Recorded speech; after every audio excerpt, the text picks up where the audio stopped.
नुपुर शर्मा को ड्रामा करा जा रहा है कि हमने पार्टी से निकाल दिया, और मुस्लिम समाज लगातार ये कह रहा है कि इस पर कार्रवाई हो। किलो के हिसाब से मुस्लिम समाज ने FIR कराई, मगर जवाब नहीं सरकार का।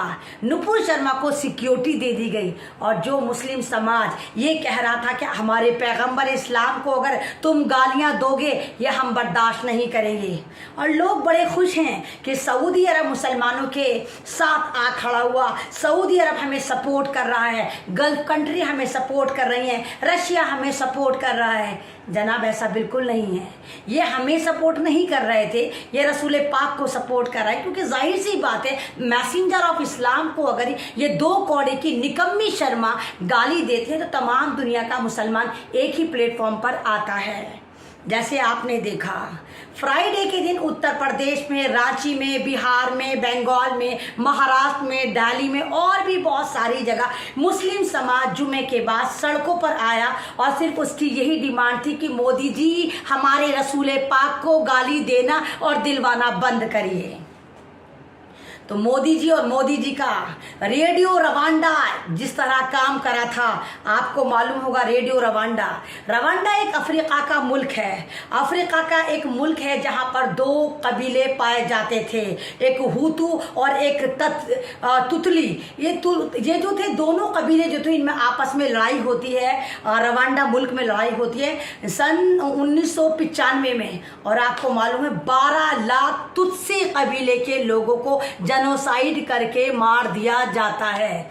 भारत में भी सेम यही हो रहा है कि भारत के मुसलमानों को बर्मा का मुसलमान बनाया जा रहा है, और रेडियो रवांडा का जो रोल प्ले कर रहा है वो भारत का स्ट्रीम चैनल प्ले कर रहा है, जो उल्टी सीधी अनाप शनाप ऊल झलूल खुराफाती मुसलमानों के खिलाफ एक एजेंडा, एक नैरेटिव सेट करता है। और फिर मुस्लिम समाज के लिए जो दूसरे समाजों में जहर भरा जा रहा है उसका रिजल्ट आपको नजर आ रहा है। किस तरह उत्तर प्रदेश की पुलिस ने एक तरफा कार्रवाई करी, किस तरह उत्तर प्रदेश की पुलिस ने यह साबित करा कि हाँ ये वर्दी वाले गुंडे हैं। जिस तरह आप देखिए कस्टोडियन में मौत हो रही है, कस्टोडियन में टॉर्चर करा जा रहा है, जिन मुसलमानों को उत्तर प्रदेश की पुलिस ने सिर्फ इसलिए उठाया कि वो कह रहे थे कि आका की शान में गुस्ताखी बर्दाश्त नहीं करी जाएगी। छोटे छोटे से यंगस्टर हैं, किसी की उम्र 14 साल, किसी की 15 साल, और जिस तरह उनको लॉकअप में 2 टुल्ले सब इंस्पेक्टर की मौजूदगी में हाथ पैर तोड़ते नजर आ रहे हैं। क्या भारत में संविधान नहीं चलता? मोदी जी फिर आप किस संविधान की बात करते हैं, किस मुसलमान की बात करते हैं? फिर क्यों आप झूठ बोलते हैं, क्यों जुमले फेंकते हैं कि मैं तमाम लोगों को एक साथ लेकर चलता हूं, सबका विकास सबका साथ का जो ड्रामा करते हैं? क्या वो मुसलमान नहीं थे? और भारत के संविधान में मुझे लिखा हुआ दिखाए कोई भी काबिल आदमी कि कहाँ लिखा हुआ है कि कस्टडी में जिन लोगों को रखा जाता है उनको इतनी बर्बरता से मारा जाता है। जनाब ये आतंकी पार्टी, ये देशद्रोही पार्टी, ये नरभक्षी पार्टी, और इनके साथ इनका कदम से कदम मिलाते हुए रवांडा रेडियो में जिस तरह मैसेज दिया गया था, और जिस तरह वहाँ की पुलिस ने वहाँ के ग्रुप को मारा था, जिस तरह उनका कत्लेआम मचाया था, सेम वो काम हिंदुस्तान की पुलिस कर रही है।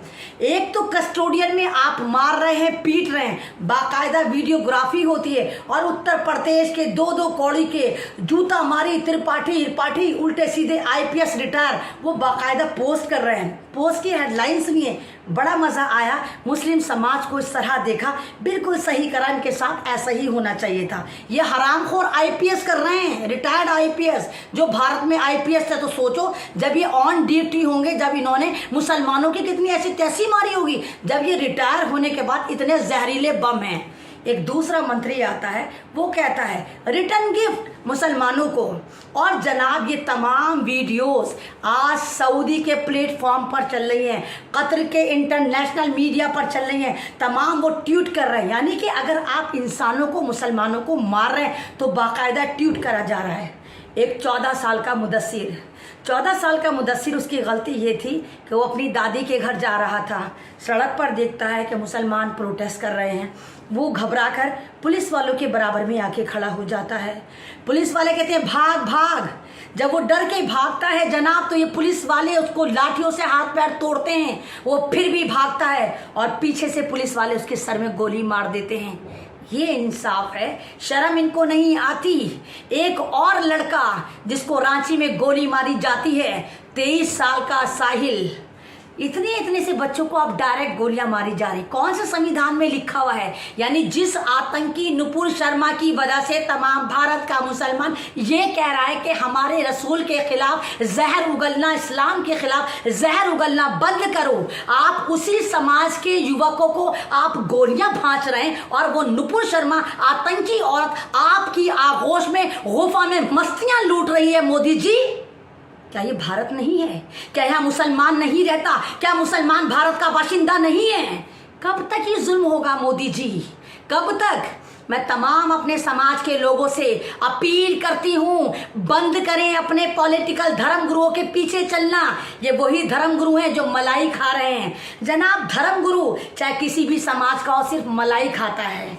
जैसे आपने देखा जामा मस्जिद पर जिस तरह मुसलमान जुमे की नमाज के बाद जमा हुए, तो वहाँ के जो एक अहमद बुखारी साहब जो अपना आप को सो कॉल्ड शाही इमाम कहते हैं, उनका क्या कहना था? वो नहीं जानते ये कौन लोग थे, शायद ये किसी पार्टी से थे। साहब बोलते ना कि ओवैसी की पार्टी के थे। यानी अगर ओवैसी साहब प्रोटेस्ट कर रहे हैं, ओवैसी साहब ने रसूल पाक के फेवर में वीडियो बनाई, तो अगर जामा मस्जिद पे कोई भी आम मुसलमान जमा होगा तो आप उनको ओवैसी साहब का बोल देंगे, उनको मुसलमान नहीं कहेंगे?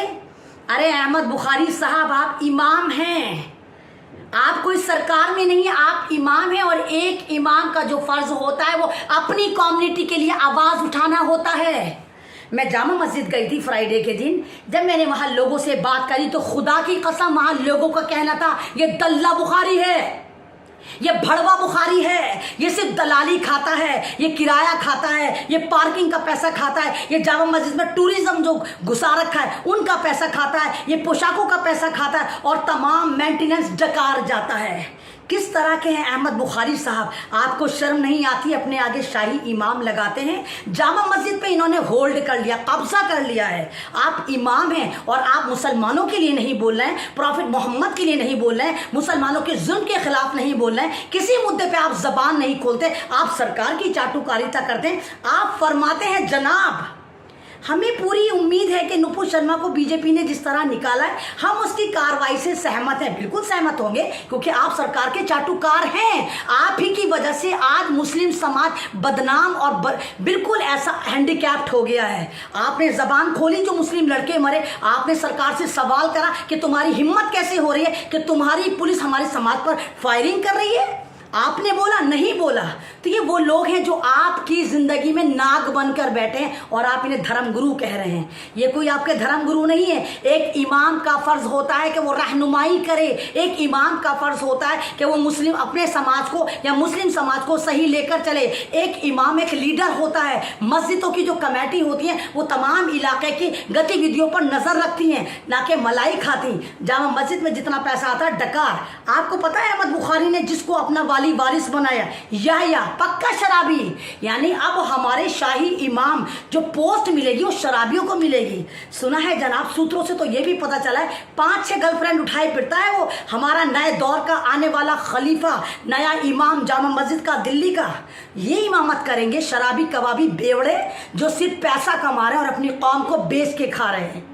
तो जिस तरह मुस्लिम समाज के युवकों को मारा जा रहा है, जिस तरह वीडियो बनाकर यही समाज, दूसरा समाज आरएसएस की नाजायज औलादें तालियां बजा रहा है कि भाई मुसलमान मर रहे हैं, मुल्ले कट रहे हैं, बच्चे मर रहे हैं, तो ये वाली बात बताता है कि मुस्लिम समाज अवेयर हो जाओ, तुम्हारा जेनोसाइड होना स्टार्ट हो चुका है और तुम्हें एक मजबूर करा जा रहा है। अगर मुस्लिम समाज सड़कों पर आया था, मैंने माना चलो ये डिसीजन उसका गलत था। इसलिए गलत नहीं था कि वो रसूल के फेवर में थे, ये इसलिए गलत था कि उनको पता होना चाहिए कि भारत की सरकार, भारत के पॉलिटिकल धर्मगुरु इस वक्त सबसे ज्यादा मुस्लिम समाज के दुश्मन हैं। आपको सड़क पे नहीं आना चाहिए था, क्योंकि आपको याद करना चाहिए था कानपुर में क्या हुआ। आपको यह भी याद करना चाहिए था मेरे गयूर नौजवानों कि आपके साथ, आपकी माओ बहनों के साथ शाहीन बाग में क्या हुआ था। किस तरह बटन दबा के आपकी बहनों को करंट लगवा रहे थे। किस तरह उत्तर प्रदेश के प्रधानमंत्री समझने वाले योगी आदित्यनाथ उर्फ फेंटाकोला बाबा ने क्या कहा था, मुस्लिम समाज की औरतों को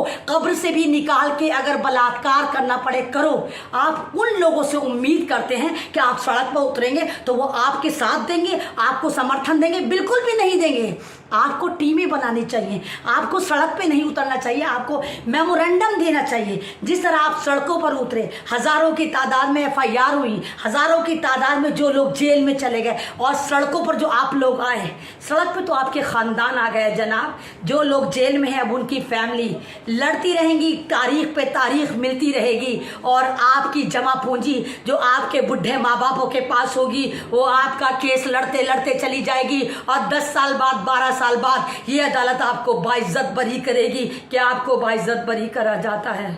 यह है मेरा मुस्लिम समाज, यह है मेरा भारत, जहाँ भारत महान, भारत माता की जय, भारत जहाँ पर तमाम मजहब को एहतराम करा जाता है, वहाँ मुस्लिम समाज को जितना टॉर्चर करा जा रहा है, छोटे छोटे बच्चों को गोलियां मारी जा रही है, और वो आतंकी बिल्ली नुपुर शर्मा नागपुर की नाजायज औलाद ना मालूम किस गुफा में अपना मुंह काला कर रही है, और उसको सिक्योरिटी दी जा रही है। और तो और मोदी जी जिसको फ्रिंज एलिमेंट कह के पार्टी से निकाल दिए हैं, यानी नुपुर शर्मा को कहा फ्रिंज एलिमेंट, एक ऐसी आतंकी औरत जिससे पार्टी की छवि खराब हो रही थी। वही उनके ही चाहने वाले तमाम 2-2 कौड़ी के कमेंट करने वाले आज कह रहे हैं वी सपोर्ट नुपुर शर्मा।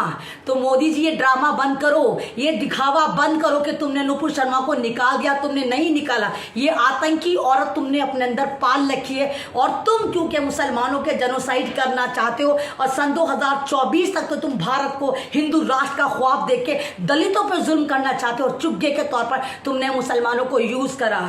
अरे मुस्लिम समाज कहाँ हो तुम लोग? कहाँ है वो 57 मुल्क? मेरा खुदा फरमाता है कलाम पाक में, मैंने उम्मत मुस्लिमीन को ऐसा बनाया, अगर एक मुसलमान के सुई चुभो तो दर्द पूरी उम्मत को होना चाहिए। क्या तुम्हें दर्द होता है? क्या तुम्हारे बच्चों को, तुम्हारी बहनों को, तुम्हारे मजहब को, तुम्हारे रसूल को, तुम्हारे अखलाक को, तुम्हारी तरबियत को लगातार टारगेट करा जा रहा है और तुम चुप बैठे हो? तो मैं बस यही कहूँगी, न समझोगे तो मिट जाओगे ए हिंदुस्तान वालों, न समझोगे तो मिट जाओगे ए हिंदुस्तान वालों, तुम्हारी दास्तां तक भी ना होगी दास्तानों में। वीडियो अच्छी लगती है तो यह मनीष भी एक्टिविस्ट मेरा चैनल है, मुझे समर्थन दीजिए, मुझे सपोर्ट दीजिए। मुझे नहीं मालूम कि मैं कब सरकार के रडार पे आके मार दी जाऊँ, लेकिन मैं खुदा की कसम अपने रब को खुश करने आई हूँ, अपने रब को राज़ी करने आई हूँ। हर जुल्म के खिलाफ आवाज़ उठाऊँगी, आपके साथ आऊँगी, आपको जगाऊँगी। मुझे समर्थन दीजिए, मेरी आवाज़ को सर्कुलेट करिए, और मुझे इजाज़त दीजिए। ज़िंदगी रही तो आपके साथ कल फिर किसी टॉपिक पर आऊँगी। अल्लाह हाफिज़, सतरंगी सलाम के साथ। अगर आप चाहते हैं गरीब हर वंचित इंसान की आवाज आप तक पहुंचे तो हमारे चैनल को सब्सक्राइब करें और बेल आइकन का बटन दबाना ना भूलें। देखते रहिए बहुजन न्यूज।